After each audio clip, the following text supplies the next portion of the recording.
Hello दोस्तों, welcome to Vivek SSC coaching. Vivek SSC coaching में आप लोगों का स्वागत है। यह हिस्ट्री का प्रैक्टिस सेट 9 है। जो पहला प्रश्न है, किस मौर्य राजा ने दक्कन पर विजय प्राप्त की? इसका सही आंसर है कुणाल ने। मेगास्थनीज द्वारा अपनी पुस्तक में समाज को कितने भागों में बांटा गया? 5। अर्थशास्त्र किससे संबंधित अर्थशास्त्र किससे संबंधित है? राजनीतिक नीतियों से। पाट पाटलिपुत्र में चंद्रगुप्त मौर्य का महल किसका बना था? लकड़ी का। किस अभिलेख में यह सिद्ध होता है कि चंद्रगुप्त का प्रभाव पश्चिम भारत तक फैला हुआ था? रुद्रदमन का जूनागढ़ अभिलेख। सर्वप्रथम भारतीय साम्राज्य किसने स्थापित किया? चंद्रगुप्त मौर्य। किस स्तंभ में अशोक ने स्वयं को मगध का सम्राट बताया? भाब्रू स्तंभ। उत्तराखंड में अशोक का शिलालेख कहाँ स्थित है? कालसी में। अशोक के शिलालेखों को पढ़ने वाला प्रथम अंग्रेज कौन था? जेम्स प्रिसेस। कलिंग युद्ध की विजय तथा शत्रु का वर्णन किस शिलालेख में है? 13वें शिलालेख में। कौन सा शासक जनता के संपर्क में रहता था? अशोक। इस ग्रंथ में चंद्रगुप्त मौर्य के लिए वृषण का प्रयोग किया गया है? मुद्रा राक्षस। किस राज्य देश में अशोक के व्यक्तिगत नाम का उल्लेख मिलता है? मास्की। श्रीनगर की स्थापना किस मौर्य शासक ने की? अशोक।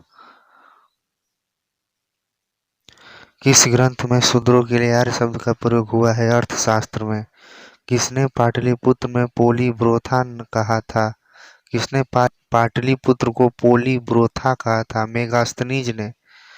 मौर्य काल में एग्रोनोमाई किसको कहा जाता था? सड़क निर्माण अधिकारी को। अशोक के बारे में जानने के लिए महत्वपूर्ण स्रोत क्या है? शिलालेख। भारतीय लिखने की कला नहीं जानते हैं, यह किसने कहा? मेगास्थनीज ने।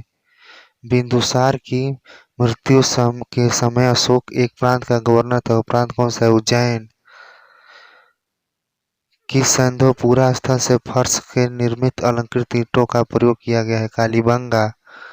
उत्तर वैदिक काल की जानकारी का स्रोत क्या है? यजुर्वेद, सामवेद तथा अथर्ववेद। उत्तर वैदिक काल की विशेषता क्या है? चित्रित घूसर, मृदभांड तथा लोहा। मनुष्य के जीवन को किन 4 आश्रमों में बांटा गया है? ब्रह्मचर्य, गृहस्थ, वानप्रस्थ तथा संन्यास। नाटकों के मंचन को क्या कहा जाता था? सैलूस। वैदिक काल का सबसे बड़ा और ज्यादा लौह पुंज कहाँ मिला है?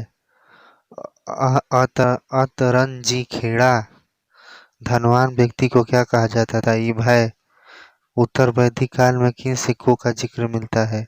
निषक, शतमान तथा कसड़ल। मिट्टी के एक विशेष प्रकार के बनाए बर्तनों को क्या कहा जाता था? चित्रित, धूसर, मृदभांड। 24 बैलों द्वारा खींचे जाने वाले हजों का उल्लेख कहाँ मिलता है? काठक। किस उपनिषद में ऊन को ब्रह्मा कहा गया है? तैत्तिरीय उपनिषद। यजुर्वेद में हल को क्या नाम दिया गया है? शीर। उत्तर वैदिक काल के महत्वपूर्ण देवता थे? प्रजापति। शूद्रों के देवता के रूप में कौन प्रचलित है? पूषण। राज्याभिषेक का किस वेद में उल्लेख है? अथर्ववेद। छोटे न्यायालयों को क्या कहा जाता था? ग्राम्यवादीन। उत्तर वैदिक यह कौन कौन से थे? राजसूय, वाजपेयी, अश्वमेध, अग्निशटोम। पुनर्जागरण की शुरुआत कहाँ से मानी गई है? इटली के फ्लोरेंस नगर। किस व्यक्ति को गांधी जी के नामक सत्याग्रह की तुलना नेपोलियन की पेरिस यात्रा से की थी? सुभाष चंद्र बोस। फ्रांसीसी ईस्ट इंडिया कंपनी की स्थापना किस वर्ष हुई थी? 1664 ईस्वी में। दोस्तों, अगर चैनल आपको पसंद है तो लाइक करें, शेयर करें, सब्सक्राइब करें। आप लोग चैनल पर डेली हिस्ट्री का प्रैक्टिस सेट देखना ना भूलें।